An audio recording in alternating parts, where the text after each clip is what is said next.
Hi, my name is Joni and I want to show you my DIY racing cockpit. At first I need to thank xsimulator.net and the awesome community there, the people who provide lots and lots of information, help and tutorials to build something like this. They also provide the software called Simtools, which is free and easy to use, and it collects the data from game to drive a motion rig. So without them this wouldn't have been possible. I started this project about a year ago and I've spent maybe 1,400 euros to this, including the side monitors, wheel, pedals, the frame, seat, electronics, but excluding the computer. So it's a cheap rig. So what we have is two Viper motors that are connected with levers and rods to the seat. The seat is attached to a frame through a unit joint. We see that in a moment. The electronics are built to a diskette box. There's a H-bridge, dual H-bridge that's driving the motors, an Arduino. There's a Racing Mat stuff code installed in Arduino. Thanks for Racing Mat to providing that code, and his tutorial was one of the first tutorials I read in xsimulator.net, so thanks for that. There's also another Arduino with my own code that is monitoring these motors and H-bridge temperatures and currents, and if anything goes wrong it raises an alarm. And you can also see temperatures and currents in the cockpit. We'll see that later. And all this is powered by this. It's a cheap PSU LED strip driver from eBay, and it provides maybe 30 amps, and it is enough to drive these motors. And also the dashboard. It's a small, maybe too small for this job, but it hasn't blown up yet, so it's good enough for me. This isn't the fastest or best motion system. Viper motors are slow compared to more powerful DC warm gear motors, but it works for me. So if I ever upgrade the motors to bigger ones, I also have to upgrade that PSU and maybe add another H-bridge. Well, that's about it. I welded the frame by myself, painted it. And let's see. Here's the unit joint I was talking about. It makes it possible to see it to tilt in various directions. There's also a base shaker, which is attached to this wooden plate, and the seat is also attached to that plate. And the plate is attached to a steel frame through these rubber bushings. And that's because I wanted to isolate the seat from the rest of the frame, so vibrations are not going through the metal frame. So I'm not sure if that's the best solution, but it works for me. There's also base shaker under the pedals, and there's also rubber bushings on the corners. And the pedals are G27 by Logitech, and there's a TSS hydraulic brake mod attached to a brake pedal. That's a very good mod. It feels so much better. You have so much more control over braking.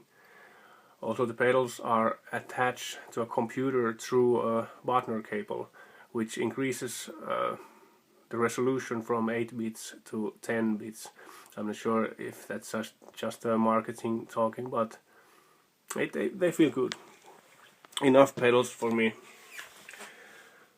The steering wheel is a DFGT, also from Logitech. It's a basic wheel, but works for me very good. I don't need better wheel at the moment. There's a DIY button box. It has 24 different functions, and I use software called HIDMacros for different controls. You don't need to use the software, but with that software you can bind different functions. For example, if you pull this up, it gives a different command, and when you pull this down, it gives a different command. It's a very handy feature. And here we have a DIY H shifter. Electronics are from cheap gamepad from eBay, and more information about that you can find from the description. There's control panel for the motion. There's a screen where you can see the information of temperatures and currents I was talking about. Let's see that later. Here is a voltage meter and controls to put everything on.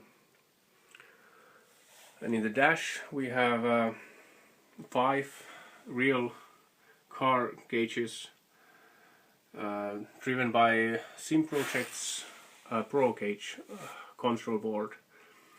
And we have the whole dash is actually based on Symprojects hardware or electronics.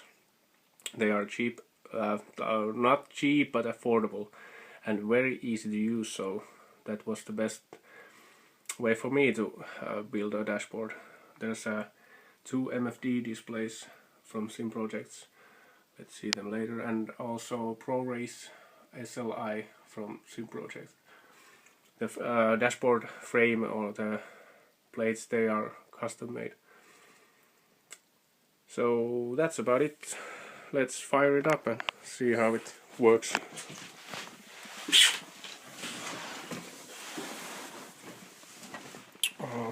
First we put on a main power, start up computer.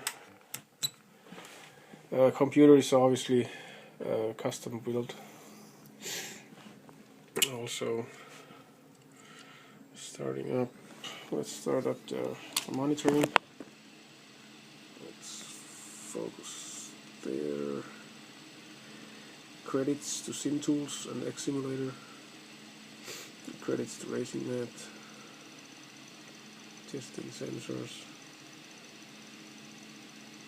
And there we have temperatures and amps. And let's wait for computer to start.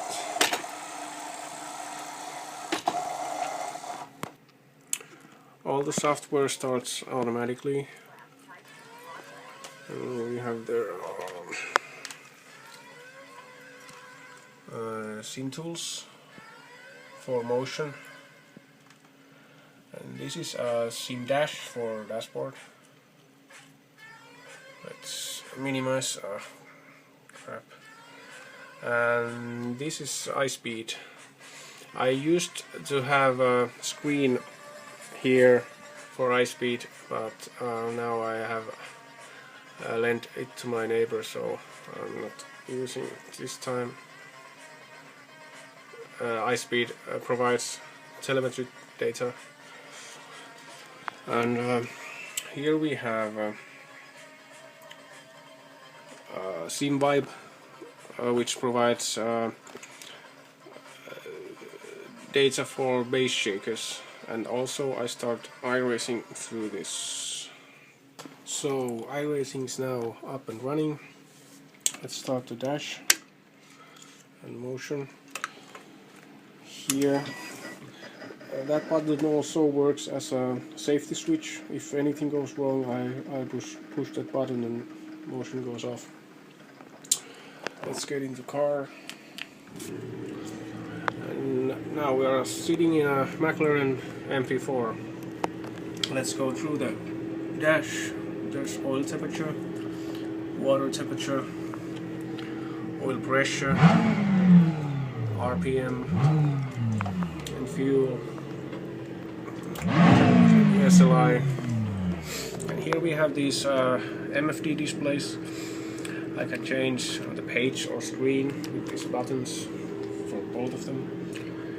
You can have up to 5 different screens, and each screen is highly customizable. You get the software with the screens to customize them. It's very easy. Here we have timing data, some flags, and here we have tire temperature and wear data, but iRacing for some reason is not providing that data, so we don't use that. Basic dash data and pedal position data, and let's stick with that. And here we have the same data in other form. And wait a second, same clock, pedals, and so on. This car is not using this H shifter. It uses paddles, so we go with them. Let's get on the road. Let's see.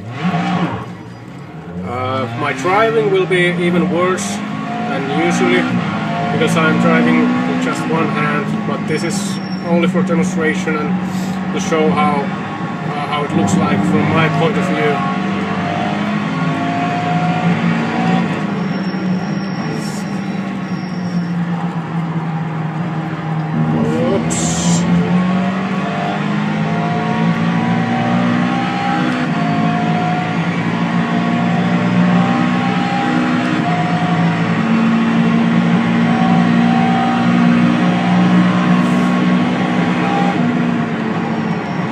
Let's stop in this corner.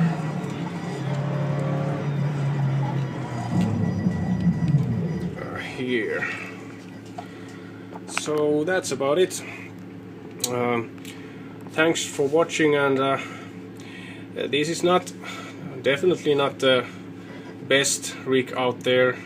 You can see some freaking awesome rigs on YouTube, but this was built in a tight budget, and actually I'm pretty proud of it. I managed to pull this off. And if you want to build something like this, definitely go to xsimulator.net. That's the best place to start. There are some awesome people to help you, and I thank them very much for making this possible. Again, thanks for watching, and we see you on track.